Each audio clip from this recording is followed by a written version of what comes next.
भगवत गीता भारतीय दर्शन का एक महत्वपूर्ण ग्रंथ है जो महाभारत के भीष्म पर्व के अंतर्गत आता है। यह ग्रंथ भगवान श्री कृष्ण के उपदेशों का संग्रह है जो उन्होंने अर्जुन को कुरुक्षेत्र के युद्ध भूमि पर दिए थे। गीता के 18 अध्यायों में कुल 700 श्लोक होते हैं। गीता का सार जीवन के विभिन्न पहलुओं जैसे कर्म, भक्ति, योग और ज्ञान से जुड़ा हुआ है। वन कर्म का सिद्धांत। गीता में श्री कृष्ण ने कर्म के महत्व पर बल दिया है। उन्होंने अर्जुन से कहा कि हमें अपने कर्तव्यों का पालन बिना किसी फल की इच्छा के करना चाहिए। कर्म करना आवश्यक है, लेकिन फल की चिंता करना नहीं चाहिए। यह सिद्धांत कर्मण्येवाधिकारस्ते मां फलेषु कदाचन के रूप में प्रस्तुत किया गया है। इसका अर्थ है कि हम केवल कर्म करने के लिए जिम्मेदार हैं, लेकिन उसके परिणाम पर हमारा अधिकार नहीं है। दो योग का महत्व। भगवान श्री कृष्ण ने गीता में विभिन्न प्रकार के योग की व्याख्या की है, जैसे कर्म योग, भक्ति योग और ज्ञान योग। कर्म योग, कर्म को निष्काम भाव से करना, बिना फल की इच्छा के। भक्ति योग, ईश्वर की आराधना और समर्पण द्वारा जीवन का उन्नयन करना। ज्ञान योग, आत्मज्ञान प्राप्त करना और संसार के वास्तविक स्वरूप को समझना। तीन भक्ति और श्रद्धा। भगवान श्री कृष्ण ने भक्ति का मार्ग अपनाने का भी उपदेश दिया।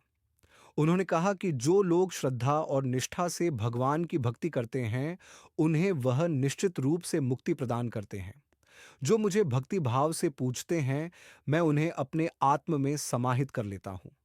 चार जीवन का उद्देश्य। गीता में जीवन का उद्देश्य आत्मा का ज्ञान और भगवान के साथ मिलन बताया गया है।